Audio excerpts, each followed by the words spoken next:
নমস্কার, আপনাদের সকলকে স্বাগত জানাই heart disease with doctor Mahua YouTube চ্যানেলে।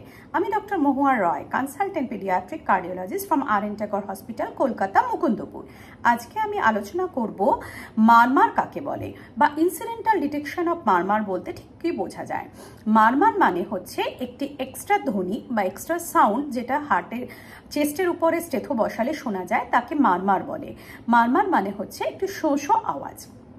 এবার incidental detection of murmur in children মানে হচ্ছে বাচ্চাটি অ্যাপারেন্টলি হার্ট ডিজিজের কোনো লক্ষণ ছিল না, কোনো সিমটম ছিল না, হয়তো অন্য কোনো কারণে যেমন জ্বর সর্দি কাশির জন্য বা ভ্যাকসিনেশনের জন্য বাচ্চার ডক্টরের কাছে যাওয়া হলো, জেনারেল চেক আপ করা হলো। তখন যদি বাচ্চার ডক্টর চেস্টের উপরে স্টেথো বসান এবং বসে উনি হয়তো এই এক্সট্রা সাউন্ডটি শুনতে পেলেন, কাজে একে বলা হয় ইনসিডেন্টাল ডিটেকশন অফ মারমার। মানে আদারওয়াইজ বাচ্চাটি হার্ট ডিজিজের কোনো সিমটম ছিল না।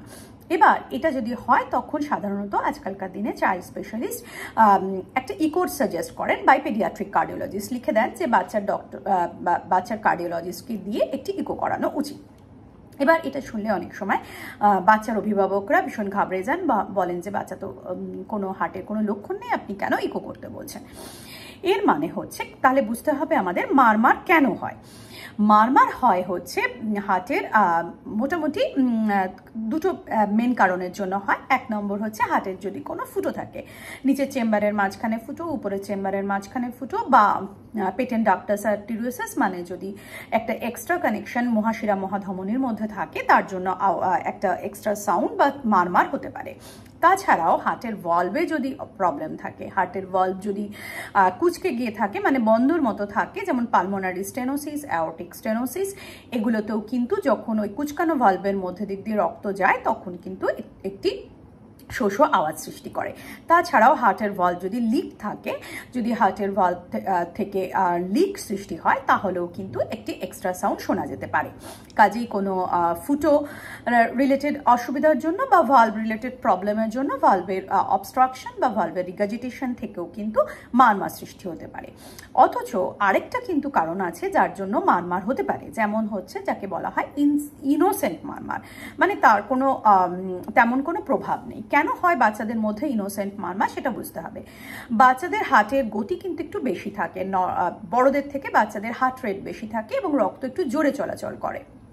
এবার রক্ত যখন দ্রুত চলাচল করে বাচ্চার হার্টের মধ্যে দিক দিয়ে, তখন নর্মাল ভালভের মধ্যে দিক দিয়েও যখন রক্ত যায় বা পালমোনারি আর্টারি যেটা লাঙের শিরা তার মধ্যে দিয়েও যখন রক্ত যায়, তখন নর্মাল স্ট্রাকচারের মধ্যে দিয়ে নর্মাল পালমোনারি আর্টারি হয়তো নর্মাল, তার মধ্যে দিক দিয়েও রক্ত যখন দ্রুত চলাচল করে তখন একটি সাউন্ড সৃষ্টি হয়।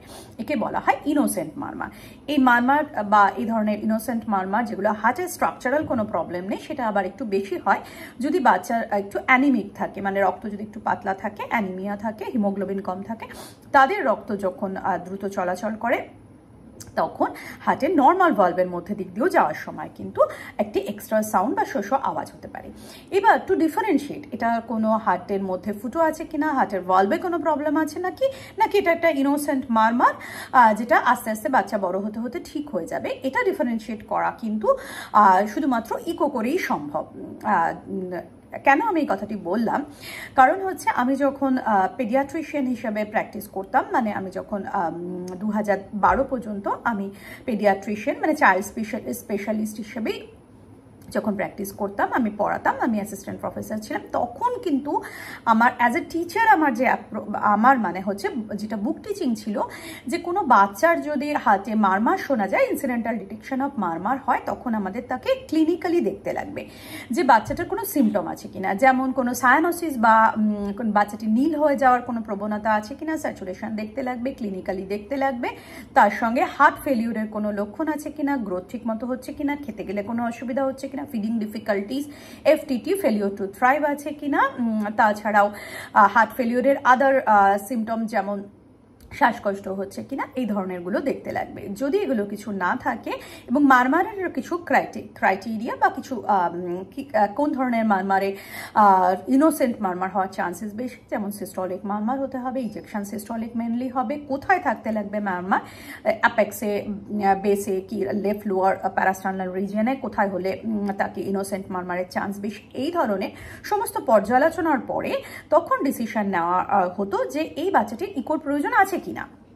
যেমন বেশিরভাগ ক্ষেত্রেই কিন্তু দেখা যেত যদি কোনো সিমটম না থাকে, science and symptom, not only symptom, science মানে হচ্ছে ডাক্তার ডিটেল বাচ্চাটাকে দেখে দেখবেন কোনো সাইনোসিস নেই, কোনো ফেলিওর টু থ্রাইভের কোনো লক্ষণ নেই, কোনো সমস্যা নেই, আদারওয়াইজ কোনো সমস্যা নেই।